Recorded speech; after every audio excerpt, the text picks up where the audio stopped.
Bueno, vamos a continuar con el segundo módulo. El módulo, la primera plática está a cargo del doctor Fernando Pérez Pérez y él nos va a hacer favor de hablar de corrección de afaquia en niños. Bueno, pues esto viene como continuación de la plática previa que les di y viene siendo, yo creo que la parte más importante de operar un paciente con catarata congénita, porque a veces puede ser que lo más fácil sea hacer la cirugía, dejar al paciente con el lente intraocular, pero viene lo más difícil, que es rehabilitar a ese paciente, darle seguimiento, que si no le ponemos atención a eso, pues la cirugía que nos quedó muy bonita, pues realmente al final de cuentas puede que no sea útil si el paciente se pierde, si no tiene seguimiento, si no tiene tratamiento. Entonces ahora sí vamos a hablar acerca de lo que es la rehabilitación y la corrección del paciente con afaquia y con pseudofaquia. Entonces sabemos que las metas en cirugía de catarata congénita, como ya dijimos, primero es una resolución temprana para evitar estos casos que vimos en la mesa de discusión, que llegan a edades tardías donde no podemos hacer nada o podemos hacer poco por ofrecerle un pronóstico visual adecuado al paciente. Liberar el eje visual para que podamos tener la estimulación retiniana adecuada, y ya sea a través de pseudofaquia, a través de la colocación de un lente intraocular en cataratas uniobilaterales o en casos donde dejamos el paciente áfaco, principalmente cataratas bilaterales, porque una catarata unilateral no tiene mucho sentido operarla y dejar al paciente áfaco porque lo estamos condenando a una ambliopía de todos modos, ¿no? Y la rehabilitación va a ser sumamente difícil. El pronóstico dependerá de la edad a la que se haga el diagnóstico, de la edad a la que se trate el paciente, de la lateralidad. Obviamente las cataratas congénitas monoculares diagnosticadas en forma incluso temprana tienen un pronóstico visual más limitado que las cataratas congénitas binoculares. Esto no quiere decir que no las operemos y que no tengamos algunos resultados que pueden ser alentadores. Y obviamente también depende de lo que ya nos mencionó el doctor Díaz San Juan, de las anormalidades asociadas, tanto oculares como sistémicas, que pueden llegar a limitar el resultado de estos pacientes. El tratamiento de la ambliopía, entonces, en estos casos, pues es fundamental. Como ya dijimos, el inicio es el diagnóstico, la evaluación del paciente, la cirugía, pero esto viene siendo lo más difícil, el seguimiento de los pacientes. Vamos entonces a rehabilitar nuestro paciente por medio del uso de lentes aéreos, que lo vamos a hacer en estos casos donde dejamos una hipocorrección. Está ya muy descrito en la literatura el uso de lentes de contacto de silicona de uso prolongado, que desafortunadamente aquí en México no tenemos mucho a la mano, que son caros y que a veces por el tipo de pacientes que manejamos nosotros en el Hospital General no son susceptibles, por lo menos en nuestras manos, para una buena rehabilitación. Entonces tenemos muy mala experiencia con el uso de lentes de contacto, tratamos entonces de rehabilitarlos de otra manera. Obviamente el implante de un lente intraocular nos va a permitir una mejor rehabilitación, nos permite quitar o tratar una ambliopía por deprivación, que puede ser una catarata monocular, convertirla en una ambliopía por anisometropía probablemente, y eso es más fácil de tratar. Y obviamente la piedra fundamental de cualquier tratamiento de ambliopía pues será la oclusión bien indicada por el tiempo adecuado y en el momento adecuado. El seguimiento de estos pacientes es fundamental. Conforme van creciendo los pacientes y dependiendo de la edad que tengan, tienen que ser sometidos a revisiones, ya sea en el quirófano o en el consultorio, para determinar primero su agudeza visual, su capacidad visual, siempre la exploración con pupila dilatada, y vamos a evaluar el reflejo de fondo, la calidad del reflejo de fondo en estos casos, que es lo que nos basamos para determinar un eje visual libre. Entonces son pacientes que frecuentemente vamos a tener que meter al quirófano. Tenemos las programaciones de exploraciones bajo sedación para hacer una exploración adecuada con un microscopio quirúrgico, y en ese momento hacer toma de presión intraocular, valoración de fondo de ojo y estudio de refracción. Y estos pacientes, dependiendo de la edad y de las características, van a variar el tiempo de las revisiones. Si es necesario, pues se indicará la oclusión y se evaluará la presión intraocular, la transparencia de los medios. El reflejo de fondo, como ya dije, es muy importante. En el consultorio lo podemos hacer por medio del oftalmoscopio y el retinoscopio. No necesitamos grandes cosas para evaluar un reflejo de fondo adecuado y normal. En cuanto a la cuantificación, ya lo dijo Josué, es difícil a veces darnos idea de cuánto está viendo un niño en edad pediátrica, en edad preverbal, pero bueno, tenemos métodos y tenemos formas de poder evaluar la agudeza visual. Simplemente el estudio del reflejo rojo y del patrón de fijación nos habla de cierto grado de agudeza visual. Si un paciente tiene una fijación central y estable en un bebé, podemos decir que por lo menos tiene una capacidad, una agudeza visual de 20/200 o mejor, y entonces eso nos puede hacer esperarnos en el caso de que estemos ante una catarata que tenemos dudas acerca de operarlo o no. Si la fijación es inestable, podrá corresponder alrededor de un 20/800, y si no fija, pues tiene una agudeza visual menor a contar dedos. El seguimiento de objetos también nos puede dar una idea, y cuando los pacientes son un poco más grandes, podemos recurrir a las pruebas de mirada preferencial, que ya usamos poco, pero que nos daban cierta idea acerca de la agudeza visual del paciente, como el Teller, que es la prueba que ven ustedes en la parte superior. Y una prueba que utilizamos mucho y que nos sirve en pacientes en edad preverbal es el HOTB, que utilizamos en niños menores de entre los 2 años y medio y para arriba, que si son niños cooperadores nos da muy buena idea acerca de la capacidad visual. Y bueno, ya vamos con niños más grandes a utilizar optotipos ya basados en el Snellen para poder determinar una mejor agudeza visual de acuerdo a la escala que todos sabemos que va según la edad que tiene el paciente, pero no vamos a esperar un paciente que tenga a los 3 años una agudeza visual de 20/20. Entonces, la corrección óptica del paciente áfaco, habitualmente casos bilaterales son los que vamos a dejar áfacos por las características que ya mencioné en la plática anterior. Son pacientes operados a edades muy tempranas, habitualmente menos de 6 meses, que no tienen las características para poder implantar un lente intraocular, y sabemos que esos pacientes con una buena refracción y con una buena rehabilitación tienen un muy buen pronóstico visual.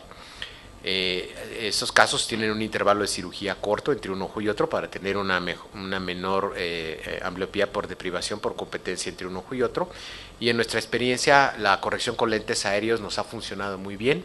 Tenemos muy pocos casos con lente de contacto porque el fracaso es muy frecuente, pero el lente aéreo es una muy buena opción en estos casos áfacos bilaterales. Siempre vamos a corregir sobre la hipermetropía residual, obviamente si es un áfaco, sobre la hipermetropía total. Si son preescolares nos vamos a mandar la refracción total que tengamos de hipermetropía y un poco más. ¿Para qué? Para favorecer la visión cercana. Cuando el paciente ya va a la escuela, entonces podemos decidir cambiar al uso de un bifocal, porque entonces ya tenemos una necesidad visual mayor, ¿no? Entonces, en niños pequeñitos, ya sea pseudofacos o áfacos, siempre la graduación que vamos a utilizar va sobre estas mismas reglas. En caso de anisometropía en catarata monocular, si mejora la capacidad visual, podemos intentar un lente de contacto en caso de que el paciente esté áfaco, lo cual está condenado, yo creo, al fracaso la mayor parte de las veces, con muy mal pronóstico. Con lente intraocular, dependiendo del grado de anisometropía, podemos tratar de corregir con un lente aéreo. Los niños toleran grandes diferencias de refracción entre un ojo y otro, y no es un condicionante para no mandarlo. Tienen bastante buena adaptación, aunque sean muy anisómetropes. Y obviamente asociado a un tratamiento oclusivo intenso. Si a pesar de esto la capacidad visual es muy mala, pues el paciente desarrolla estrabismo y las alteraciones sensoriales profundas que ya vimos, como los 2 casos anteriores donde pues es imposible la visión binocular. En caso de que no tengamos un defecto que no detectamos, que no corregimos, pues estamos condenando al paciente a una ambliopía que no va, y al desarrollo de un estrabismo si es monocular la catarata, o al desarrollo de nistagmus si es estrabismo si es binocular. Entonces debemos de estar muy pendientes. Siempre debemos hacer la determinación por medio de retinoscopía con midriasis para evaluar que el eje visual esté libre y que tengamos una buena reflejo de fondo, y siempre que sea necesario bajo sedación, o sea, no hay que tenerle miedo a meter al paciente a quirófano para estar seguros de que el eje visual está libre y que todo está bien, ¿no? Esto lo quise poner porque a veces quiere uno hacer las cosas con el autorrefractor. Nosotros prácticamente no lo usamos. Se puede usar, pero no es útil en estos casos. Los niños es mejor con tu retinoscopio, con unas regletas, y con eso hacemos las refracciones en forma habitual.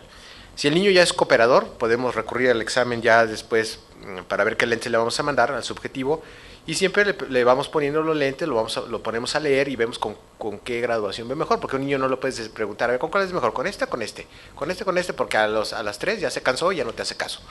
Tú lo pones a leer y tú te das cuenta dónde está viendo mejor, y eso es lo que le mandas, basado obviamente en la refracción objetiva, que es la que hacemos nosotros. En cuanto al estrabismo que está asociado, van a ver ustedes ahí un video de un paciente que se operó también en edad muy temprana, que tiene nistagmus y tiene estrabismo, que ya le pusimos toxina botulínica en 2 ocasiones y que tiene un resultado aceptable, tanto visual como cosméticamente. Créanme que estaba con una exotropia muy grande, y la toxina botulínica nos ayuda mucho en estos casos donde es muy frecuente el estrabismo. La oclusión que utilizamos es horaria parcial, dependiendo de la profundidad de la ambliopía y de la lateralidad y de la edad del paciente, para ver qué grado de recuperación visual podemos tener y qué grado de opacidad obviamente tuvo previamente. Y no hay que olvidarnos que la rehabilitación es integral, que estos pacientes muchas veces, a pesar de lo que haga uno, van a ser pacientes débiles visuales, y no por eso los vamos a dejar de ver.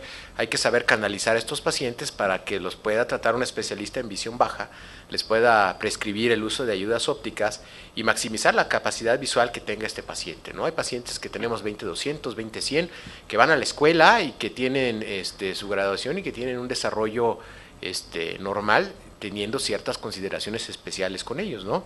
Y obviamente hay que educar pues todo lo que está alrededor de un paciente con catarata congénita. No solamente es el paciente, sino su familia también, para tener éxito. Nada más para terminar, es un caso de un paciente que se operó con catarata congénita bilateral a los 2 meses de edad. Se hizo el diagnóstico a los 2 meses, se operó un poco más tarde, cataratas nucleares corticales con diámetros corneales un poco menores. Se operó a los 10 meses, a los 7 días un ojo, a los 7 días el otro. Se hizo la técnica que les mostré anteriormente. El cálculo del lente era que ven ustedes. Se pusieron lentes hipocorregidos para compensar la miopía que se genera por el crecimiento del ojo, y a pesar de esto, bueno, el paciente a esta edad que lo ven ustedes es miope, está con bifocales y tiene una agudeza visual de alrededor de 20-80, 20-60 con sus 2 ojos. Entonces, un resultado para mí muy bueno, y es un paciente que se ha seguido toda la vida, que se ha refractado, y hemos visto cómo va el cambio hacia la miopía. No se le ha hecho recambio porque tiene una miopía muy simétrica en los 2 ojos y tiene una muy buena capacidad visual y ejes visuales libres. Entonces, son los casos que queremos ver, y el éxito depende pues de cumplir con estas metas, ¿no? Y decir, bueno, que cada paciente requiere un tratamiento individual, que hay que mejorar la visión, función visual, evitar ambliopía. Obviamente el desarrollo psicomotor del paciente se va a mejorar en este aspecto, y obviamente el estrabismo sí está asociado. Entonces podemos concluir que un diagnóstico temprano, buscar la causa de la catarata si es que existe, evaluar todos los factores asociados, tener una indicación quirúrgica adecuada y un seguimiento adecuado, pues es lo que nos va a permitir mejorar los resultados en estos pacientes. Gracias. ¿Alguna pregunta de alguien de la audiencia? ¿Qué edad tiene su paciente? Este tiene 9 años, el de los lentes. Sí, los que tenemos con más tiempo de seguimiento tienen alrededor de 14, 15 años ahorita.